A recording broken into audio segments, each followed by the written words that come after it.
नमस्कार, आपण पाहत आहात कायदा.com. आज आपण या व्हिडिओमध्ये जाणून घेणार आहोत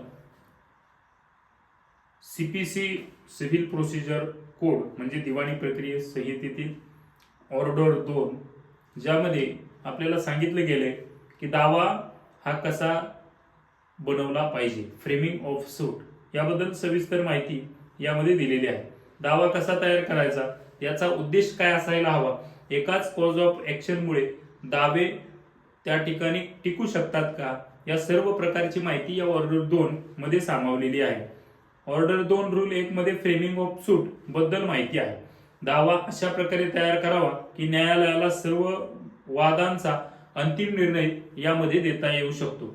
अनावश्यक नवीन खटले टाळणे हा यामागचा उद्देश असतो.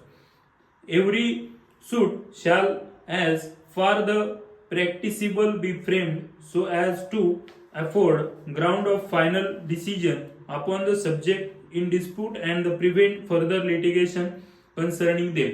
हा महत्वाचा घटक यामध्ये महत्वाचा ठरतो, कारण फ्रेमिंग ऑफ सूट मध्ये सर्वात महत्वाचं की दाव्यामध्ये कोणत्या गोष्टीचा समावेश केला पाहिजे आणि सगळ्या गोष्टी याच्यामध्ये आल्या पाहिजे, जेणेकरून येणाऱ्या काळामध्ये याचेच अनेक दावे सब दावे तयार होता कामा नये. दुसरी गोष्ट ऑर्डर 2 मध्ये सांगितली, फ्रेमिंग ऑफ सूट मध्ये suit to include the whole claim, संपूर्ण क्लेम याच्यामध्ये आला पाहिजे. तिसरी गोष्ट याच्यामध्ये सांगितली आहे relinquishment of the part of claim. यामध्ये आपण जाणून घेऊ शकतो की एकच कॉज ऑफ ॲक्शन मधून त्या ठिकाणी दावे तयार होतात. The where the plaintiff omit the suit and respect of the intentionally relinquish any portion of his claim, he shall not afford sue in respect of the portion so omit the relinquish.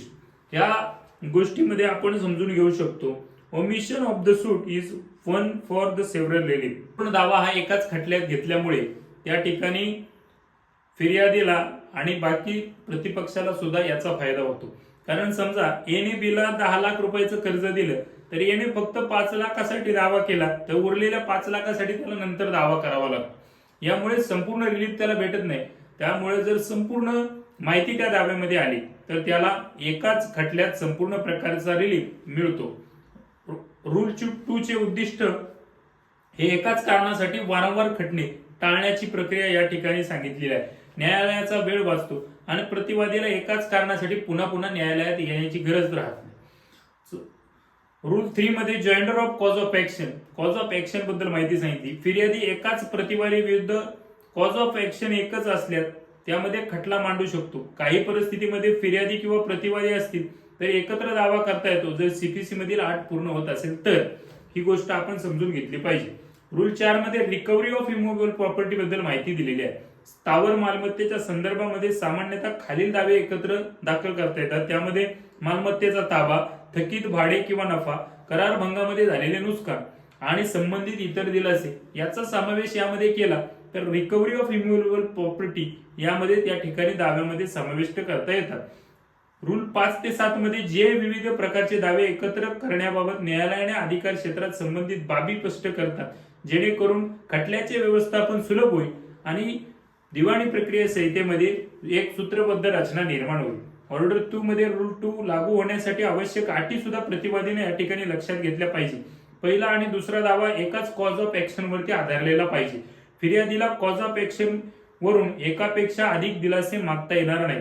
फिर्यादीने एखादा दिलासा एखाद्या खटल्यात मागितला नाही तर न्यायालयाची परवानगी घेतली नाही हा त्याचा अर्थ होत नाही.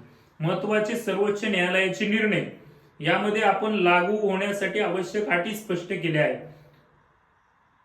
त्याचप्रमाणे एकाच कॉज ऑफ ॲक्शन वरून उपलब्ध असलेला दिलासा पहिल्या खटल्यात मागितल्यानंतर त्याच्या स्वतंत्र खटल्यासाठी दावा करता येत नाही, हे तत्व पुन्हा अधोरेखित केले गेलेलं आहे. निष्कर्ष म्हणजे आपण लक्षात घेतलं तर एकाच कारणासाठी एकच खटला, सर्व दिलासे शक्यतो एकाच खटल्यात असणे आवश्यक असते, अन्यथा पुढील दावा ऑर्डर 2 रूल 2 मुळे बार होऊ शकतो.